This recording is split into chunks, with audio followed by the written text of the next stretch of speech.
Good morning, welcome to শোভ্রিজ family. চলে না টাটকা ব্লগ নিয়ে। আশা করি সবাই ভালো আছে এবং সুস্থ আছে, এবং ভালো সুস্থ থাকাটা একান্ত দরকার। যাই হোক, আজকে মেয়েটিকে ছেড়ে দিচ্ছে, ওকে সুস্থ আছে, একদম ঠিক আছে। এনিওয়েজ, আর মাত্র 2 দিন বাকি ঘুরতে যাবো, তো সেটাও একটা এক্সাইটমেন্ট আছে। আজকে সমস্ত টিকিট, হোটেল বুকিংগুলো কমপ্লিট করতে হবে, করে নিয়ে গুড আফটারনুন সবাইকে, welcome back to our new blog. আশা করি তোমরা সবাই খুব ভালো আছো, সুস্থ আছো। ভালো সুস্থ থাকাটা খুব জরুরি। আমি এখন শুভমের ইভেন্টের একটা কাজ নিয়ে বসেছি। প্রচন্ড হেক্টিক করতে খেয়ালই ছিল না যে সকাল থেকে ব্লগটা শুরুই করিনি। প্রথম সকালে ব্লগ এডিট করেছি, ব্লগ এডিট করার পর নিজের পড়ানো ছিল পড়িয়েছি, দেন শুভমের ইভেন্টের কাজ নিয়ে বসেছি। বেজে গেছে এখন 5টা। আমি 5:30 পৌনে 6টা নাগাদ বেরোবো। আমার ডক্টর অ্যাপয়েন্টমেন্ট আছে, কারণ আমার প্রচণ্ড গ্যাসের একটা প্রবলেম হচ্ছে, আর গ্যাসটা পুরো মাথায় উঠে যাচ্ছে, আর মাথা তখন প্রচণ্ড যন্ত্রণা করছে। তাই শুভম বলে ঘুরতে যাওয়ার আগে একবার ডক্টর চেক আপ করে নেওয়াটা উচিত, তাই বেরোবো। এই এতক্ষণে একটা চাপ ছিল, একটা খুব টেনশনের একটা ব্যাপার ছিল, কদিন ধরেই চলছিল, 2 দিন ধরে লাস্ট। সেই টেনশনটা আজকে কোনোভাবে ক্লিয়ার করলাম, এবার একটুখানি নিজেকে রিলিফ লাগছে। আমি রেডি হয়ে নিয়েছি। শুভম বলে শুভম চিংড়িঘাটা অবধি আসবে, তারপরেই যাব। চিংড়িঘাটা অবধি আসলে পরে, আর আমি প্রথমে তো বুক করেছিলাম পুরো ডক্টরের অবধি, তখন অনেকটা ফেয়ার বলছিলাম। চিংড়িঘাটা অবধি গেলে আমারই ভালো, আমার কোমরের উপর দিয়ে হয়ে গেল।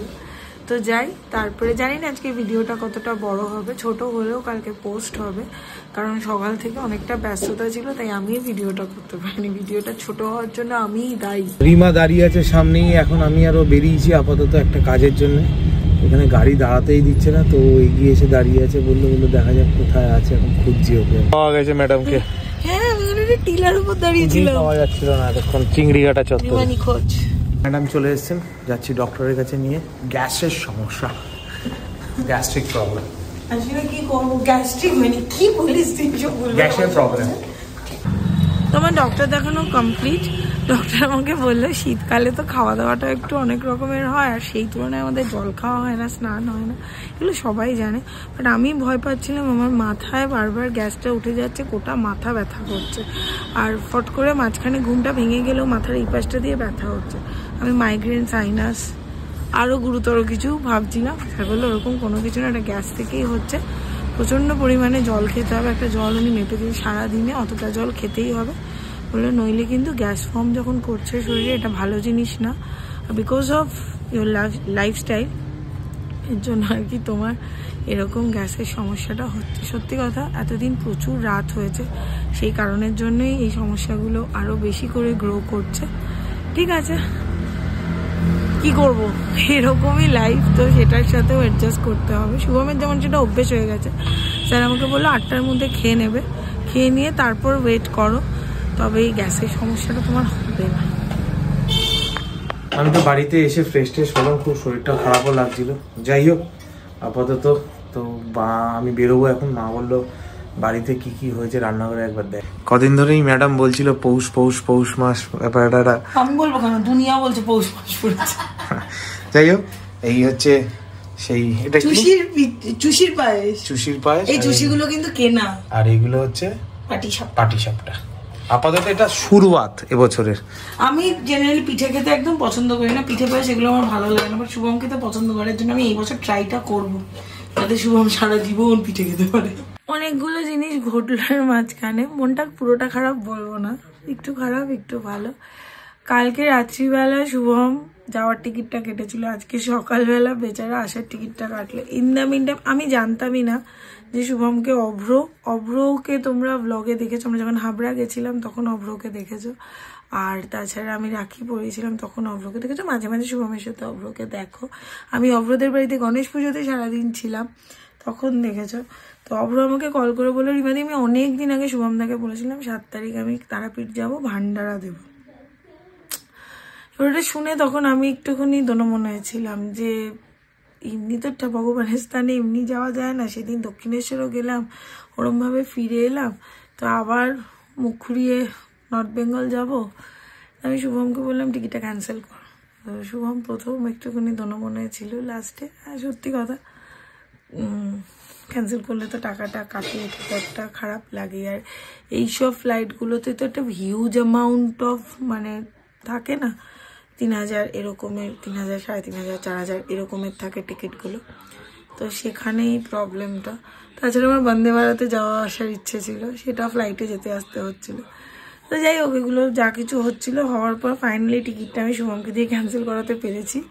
ক্যান্সেল করানোর পরে আমাদের ট্রিপটা ছিল নর্থ বেঙ্গলে, ওখানে গিয়ে তারপরে আমরা বিজনবাড়িটা প্ল্যান করছিলাম, তারপরে অন্য কোথাও। তো সেটা ঠিক আছে, আবার করে নেওয়া যাবে।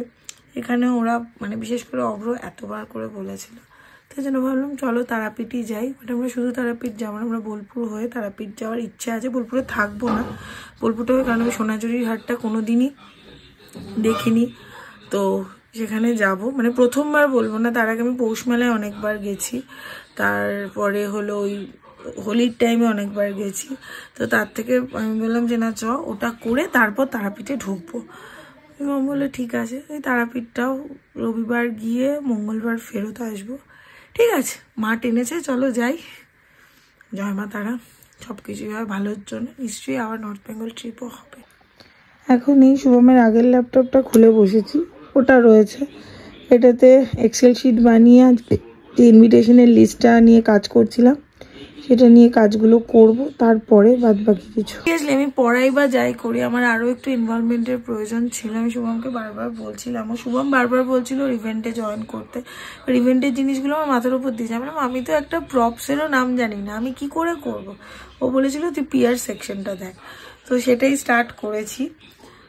বেশ ভালো লাগছে। মানে আজকে যখন এত বড় একটা ঘটনা ঘটলো, আমার নর্থ বেঙ্গল ট্রিপটা ক্যান্সেল হলো, তখন এটা মনে হলো যে হ্যাঁ ঠিক আছে, হবে। আমাদের দুজনের কাজের মাঝখানে আবার সময় পাবো, কারণ আমার কাছে এখন কাজের লিস্ট আছে, 3-4 দিনের সময় পেলেই ওটা গিয়ে করে আসা যাবে। আর শুভমের মানে আমি এখন থেকেই আর কি লিস্টটা বলেছি ওকে আজকে রাতে নিয়ে আসতে, যে কখন কি গ্যাপ আছে গ্যাপ। তো তখন আমি বললাম যে তখনই আমি টিকিটটা কেটে রাখবো, এটা আগে কাটলে কমও পড়বে, ততটা কোনো চাপ ফাপ হবে না। যাই, আর বাদ বাকি খুব ভালো লাগছে মনটা, সেটা বলবো না, আবার খুব খারাপ লাগছেও বলবো না।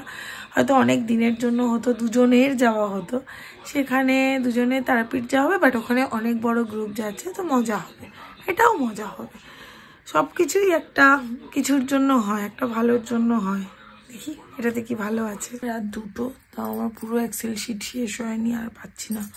গোটা দুপুর বসে ফোন কল সানাই করে অ্যাড্রেস কালেক্ট করে এখন এক্সেল শিটে সেগুলোকে সাবমিট করে কোমর ফোমর ছিঁড়ে যাচ্ছে। শুভম এখনো আসেনি, হেক্টিক সিরিয়াসলি। যাই হোক, মানে শুভমের তো সিরিয়াসলি ঘুমের দরকার, রোজই বলছে তাড়াতাড়ি ফিরবো, একটু ঘুমোবো। সকালবেলা 6:30 7টা থেকে কল আসা স্টার্ট হয়ে যায়। সত্যি এভাবে চললে দুজনেরই শরীরের অবস্থা খুবই খারাপ হবে, কিন্তু কিছু করার নেই, কারণ যেটা আমাদের মেন ওয়ার্ক সেটা তো আমাদের করতেই হবে। কালকে আমারও পড়ানোর প্রেশার আছে, জানি না কি হবে, বাট কালকে একটু কেক বানানোর ইচ্ছে আছে। রাহুল এসেছে, শুভমের সাথে যে তাকে গাড়িতে দেখতেই পাও, রাহুল এসেছে। ও বললো দিদি আমি তো ব্লগে দেখলাম তুমি কেক বানিয়েছো, তো ওকে খাওয়াবো আর সোনার মামা বাড়িতে একটু পাঠাবো। বাদ বাকি সবাইকে মোটামুটি দেওয়া হয়েছে, বাবির বাড়িতে যেদিন যাব সেদিন নিয়ে যাব। এই হলো প্ল্যান, জানি না কতটা কি করতে পারবো, দেখি।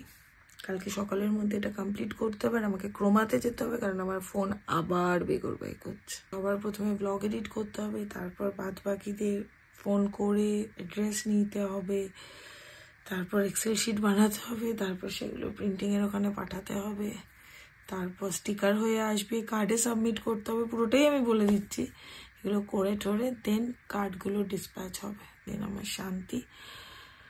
তারপর ফ্রাইডে তো যেটা ছিল যাওয়ার, সেখানে তো হচ্ছে না যাওয়া। যাই হোক, ফ্রাইডে স্যাটারডেটা পড়িয়ে নেব। ফ্রাইডে আমার এই ইভেন্টটার জন্যই আবার বেরোনোর আছে, তো ফ্রাইডেটা ওটা করবো, স্যাটারডে পড়িয়ে নেব, স্যাটারডে গানের ক্লাস আছে, সানডে যাবো তারাপীঠ। চলো আমার সাথে মায়ের দর্শনই নয় করে আসো। যদি আজকে আমাদের এই হেক্টিক বালা ব্লগটা ভালো লেগে থাকে, do like share comment and subscribe করে দিও। নিজের ফ্রেন্ডস আর ফ্যামিলির সাথে অবশ্যই ব্লগটা শেয়ার করো। ভালো থেকো, সুস্থ থেকো, ভালো রেখো, সুস্থ থেকো।